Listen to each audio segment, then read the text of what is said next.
Ada banyak orang yang memendam emosi dan begitu sulit untuk mengungkapkan perasaannya. Hal ini akan menimbulkan kecemasan, depresi, bahkan merasa tidak memiliki solusi apapun, sehingga timbul keinginan untuk bunuh diri. Data dari WHO menunjukkan bahwa setiap tahunnya ada lebih dari 700.000 orang meninggal dunia karena bunuh diri. Bunuh diri menempati peringkat kedua penyebab kematian di dunia pada kelompok usia 15 hingga 29 tahun. Karena itu, kita akan bahas pentingnya komunikasi dan mengungkapkan perasaan saat menghadapi masalah. Malam ini topik kita adalah begitu sulit ungkapkan perasaan ya. Dan narasumber kita sudah hadir bersama kita yaitu Kak Ata. Tapi mungkin ada beberapa nih sahabat Nutrimax yang belum kenal. Boleh Kak Ata perkenalkan diri secara singkat. Oke, selamat malam semuanya. Thank you sudah join. Kita belajar bareng-bareng, kita ngobrol bareng-bareng malam ini ya. Dan ini kayaknya ya udah ketiga kalinya ya Mbak ya, udah ketiga kalinya. 3 atau 4 ya? Iya, 3 atau 4 ya. Iya, udah Iya. berapa kali. Dan bisa manggil aku Ata gitu, Ata aja yang gampang.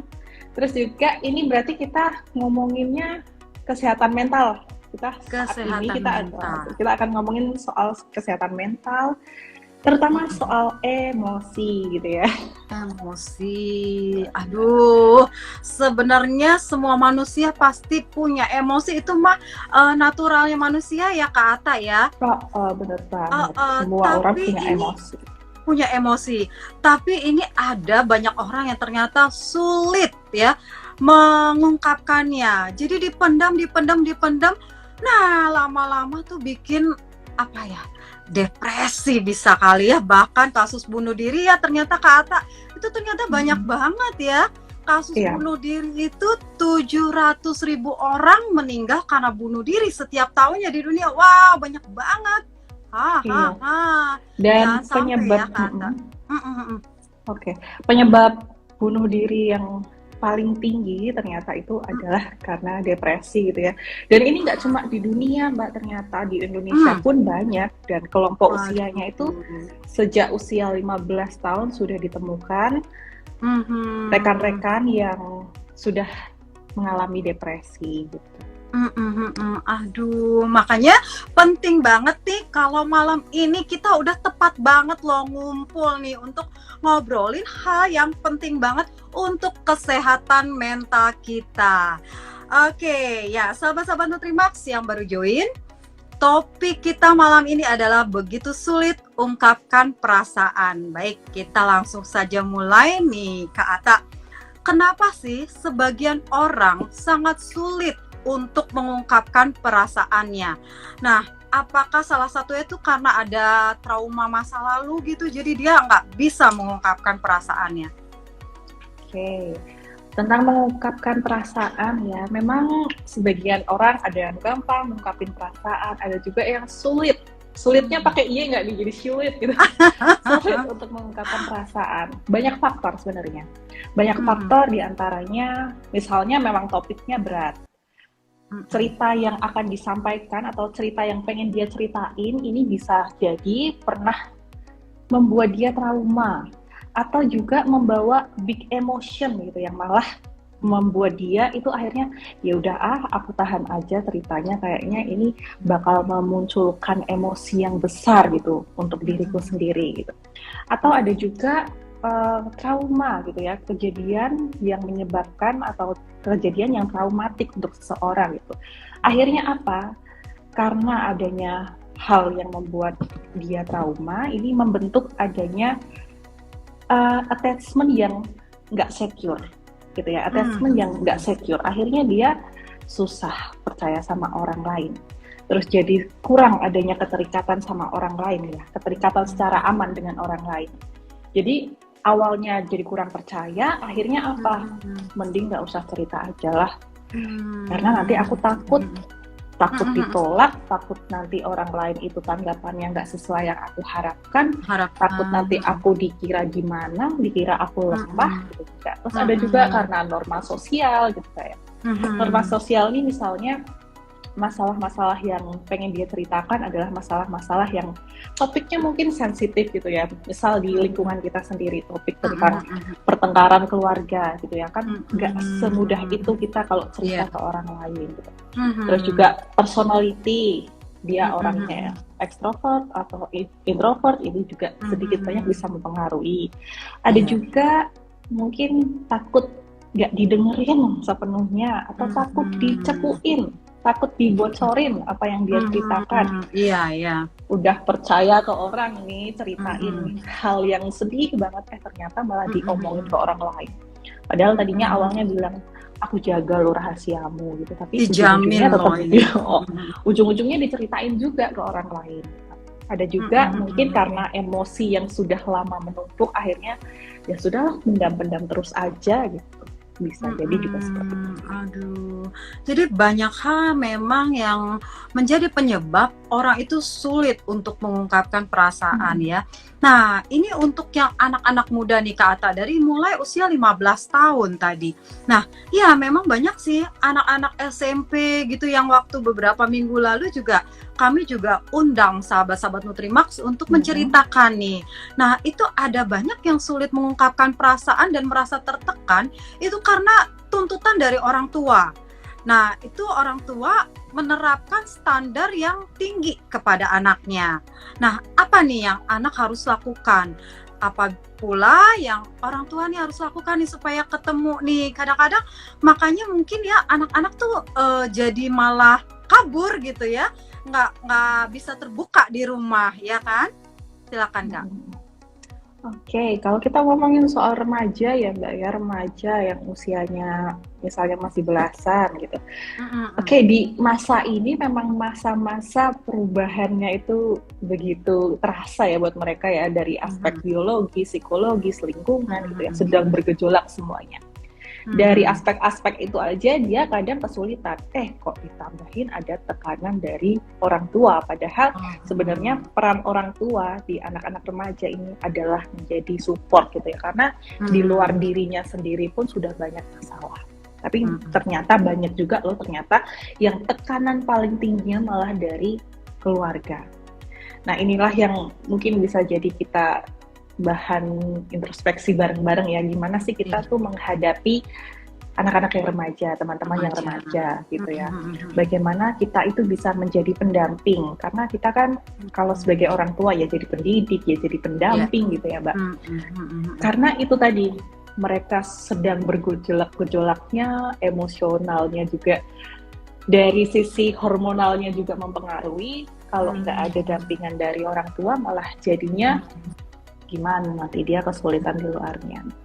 Padahal itu tadi mungkin dia ada masalah sama orang lain, ada masalah dengan teman sebaya dia, pengennya cerita ke orang tua, tapi ternyata orang tua pun punya tuntutan yang tinggi ke dia. Akhirnya apa? Kalau kayak gitu, mending dipendem aja lah aku kalau kayak gini.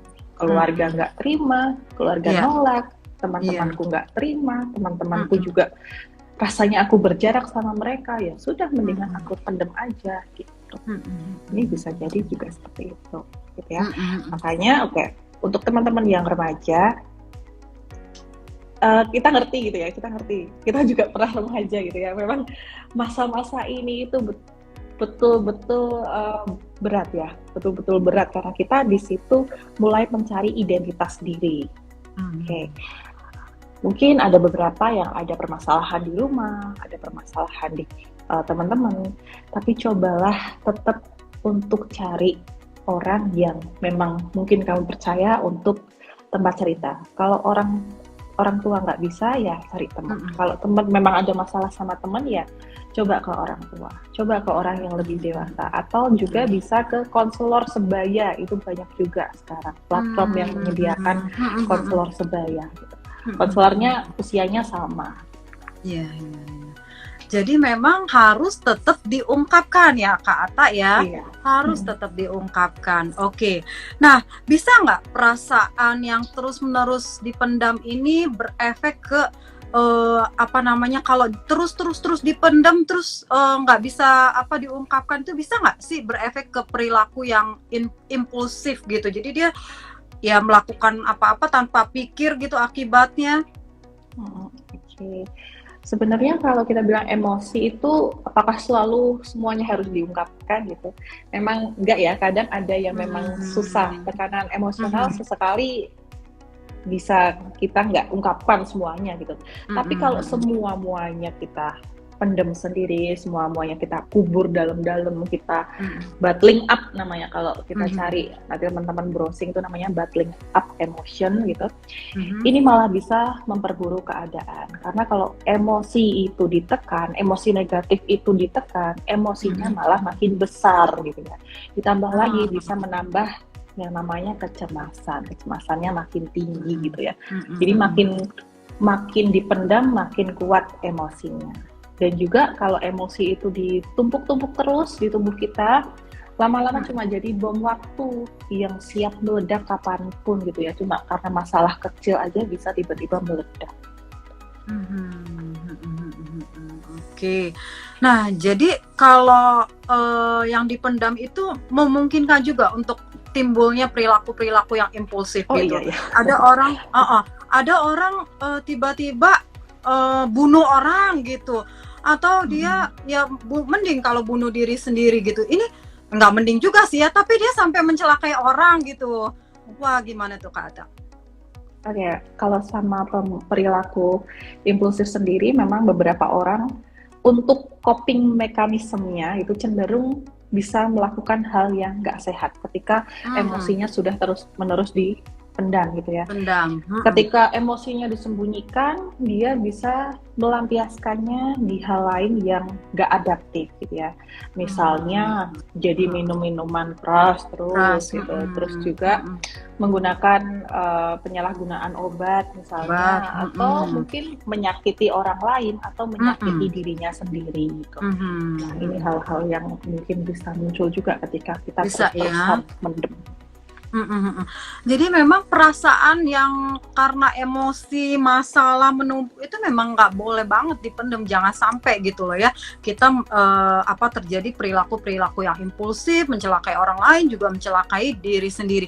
Nah, gimana caranya supaya kita ini bisa mengungkapkan perasaan? Tadi mungkin banyak trauma-trauma masa lalu, kita bisa melupakannya dan bisa mencegah itu tadi mencelakai diri sendiri dengan adanya keinginan bunuh diri gitu. Gimana Kak Ata cara mengungkapkannya? Sebenarnya mulai dari mana sih? Kalau mau mengungkapkan, jelas harus kenal dulu yang dirasakan apa, emosinya apa gitu. Karena kadang kita itu nggak bisa mengungkapkan karena nggak ngerti yang dirasakan itu apa. Jadi yang pertama, coba dipahami dulu perasaannya apa, emosinya apa yang dirasakan gitu. Kalau susah ngomong ke orang, pertama-tama boleh juga dicoba dengan ditulisin emosinya, dituliskan perasaannya. Jadi kalau emosinya misalnya aku merasakan emosi marah gitu ya, perasaannya seperti apa? Perasaannya jantungku berdebar-debar, tanganku rasanya pengen mukul gitu. Ini boleh dituliskan gitu ya. Terus dicari penyebabnya itu apa? Penyebabnya peristiwa apa yang menyebabkan kita mengalami perasaan atau emosi tersebut gitu ya. Itu kita harus observasi juga apa sih penyebabnya, dan apakah emosi dan perasaan ini mengambil alih hariku gitu ya. Karena kadang kita itu kalau ngerasain satu emosi karena kejadian tertentu, ini bisa mengambil alih seharian penuh yang dirasain cuma itu.